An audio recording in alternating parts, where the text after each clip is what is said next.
Assalamualaikum warahmatullahi wabarakatuh. Perkenalkan, nama saya Tiara Vidya Amanda Putri, NIM saya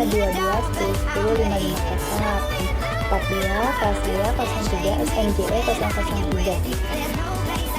Di sini saya akan mempresentasikan tentang analisis Transmart.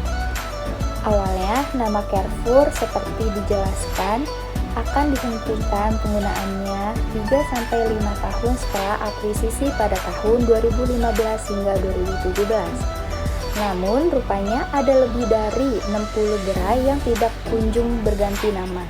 Dalam perkembangannya, nama Carrefour mulai diganti dengan hadirnya 2 gerai Transmart di Telogerojo, yaitu Sukoharjo dan Sidoarjo. Nama Carrefour masih mempertahankan karena menurut pihak Carrefour, publik sudah kadung mengenal nama gerai-gerai lama Carrefour dengan nama tersebut. Ditambah juga usaha Citicorp dalam membangun bisnis retailnya secara mandiri karena merupakan pemain baru.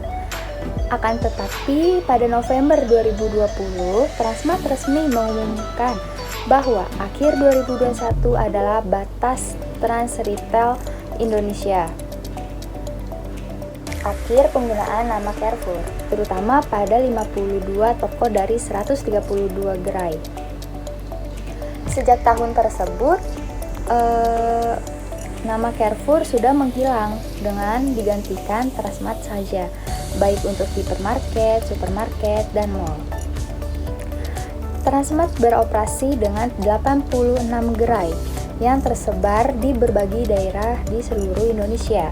Transmart memiliki visi untuk membangun semua orang agar dapat menikmati kualitas hidup yang lebih baik setiap harinya.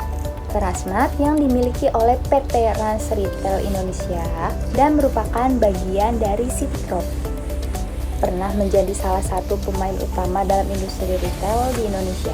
Namun, dalam beberapa tahun terakhir, Transmart menghadapi berbagai tantangan yang menyebabkan penurunan performa bisnis.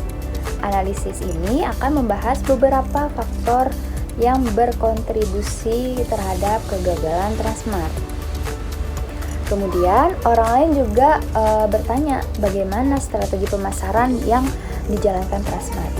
Pemasaran yang harus dilakukan oleh Transmart sendiri sangatlah gencar dengan melibatkan promosi yang dapat menarik konsumen. Pemasaran yang dapat berupa promosi penjualan, kemudian periklanan, publisitas umum, dan penjualan pribadi. Pemasaran melalui media iklan merupakan pemasaran yang paling efektif dengan menggunakan. Kegagalan Transmart, salah satu jaringan retail besar di Indonesia, disebabkan oleh beberapa faktor. Faktor yang pertama ialah persaingan yang ketat, pasar retail yang padat. Kemudian e-commerce, ya kan, peningkatan popularitas e-commerce dan marketplace seperti Tokopedia, Bukalapak, dan Shopee telah mengubah perilaku belanja konsumen. Kemudian banyak konsumen yang beralih ke platform online untuk kenyamanan dan harga yang lebih kompetitif. Kemudian yang kedua itu manajemen dan strategi yang kurang efektif. Yang pertama itu ada keputusan strategi yang kurang tepat.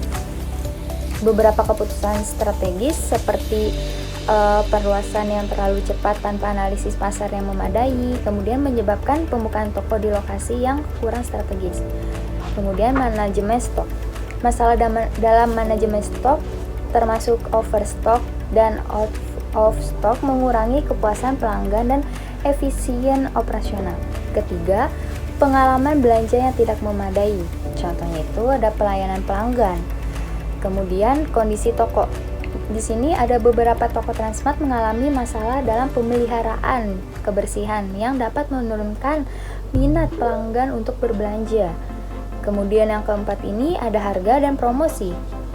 Harga yang kurang kompetitif meskipun berusaha menawarkan berbagai promosi, harga barang di Transmart seringkali tidak kompetitif dibandingkan dengan pesaingnya, baik di retail maupun online.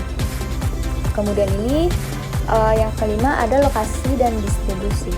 Lokasi yang kurang strategis, kemudian logistik dan distribusi. Kemudian yang keenam ada adaptasi terhadap teknologi, yaitu kurangnya investasi dalam teknologi. Dalam era digital, investasi dalam teknologi seperti sistem point of sales yang canggih, analitik data pelanggan dan platform e-commerce sangat penting. Ya. Kemudian di sini ada Transmart tertinggal dalam hal ini, mengakibatkan inefisiensi dan ketidakmampuan bersaing dengan retail yang lebih modern dan berbasis teknologi. Kemudian yang ketujuh ini ada pandemi COVID. Nah, di sini dampak pandemi COVID-19 memburuk situasi yang menurunnya jumlah pengunjung ke toko fisik karena pembatasan sosial dan perubahan perilaku belanja konsumen yang lebih memilih belanja online. Kan waktu itu kita sempat mengalami COVID, jadi kegagalannya itu seluruh e-commerce gitu juga mengalami penurunan, kan? Apalagi zamannya COVID itu pada takut untuk berbelanja keluar rumah. Kebanyakan itu pada saat COVID-19 konsumen itu berbelanja lewat online gitu kebanyakan. Kemudian Transmart Carrefour memiliki strategi promosi dengan bekerja sama dengan Bank Mega, yaitu mendapatkan diskon dengan cara 10% untuk semua produk ataupun barang dengan menggunakan kartu kredit Bank Mega. Dan dengan menggunakan kartu debit Bank Mega, itu dapat diskon 5%. Hal ini dapat menguntungkan dua belah pihak, dapat menjadi daya tarik untuk meningkatkan loyalitas konsumen, serta bagi Bank Mega mengalami peningkatan pembukaan rekening di bank tersebut. Kemudian Transmart Carrefour memiliki katalog produk yang menjelaskan produk yang promo dan diskon, serta Transmart Carrefour memiliki spanduk papan reklam yang mempromosikan produk yang baru dan yang diskon. Hal tersebut dapat menjadi daya tarik konsumen ketika melewati depan Transmart, ya. Kemudian di sini Transmart Carrefour juga bekerja sama dengan supplier terkait dengan promosi produk dengan cara buy one get one atau buy two get one dan diskon produk lainnya. Hal ini dapat menjadikan konsumen impulsif buying, tidak merencanakan pembelian, tetapi ketika melihat diskon produk akan tergiur untuk membeli produk tersebut, ya kan.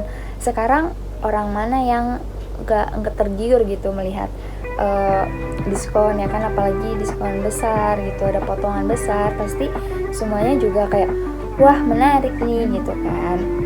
Kemudian di sini promosi yang dilakukan oleh Transmart Carrefour adalah dengan menggunakan media elektronik atau media cetak seperti koran, ya kan. Promosi produk tersebut biasanya ditransfer menggunakan stand, dan pada produk makanan akan dibuatkan makanan terlebih dahulu dan secara gratis dapat dicicip oleh konsumen.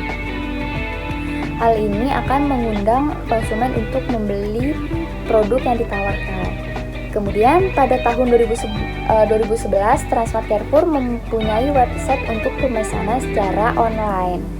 Lalu pemesanan akan disiapkan oleh petugas. Kemudian ordernya melalui website yang membranding dengan kata click and drive.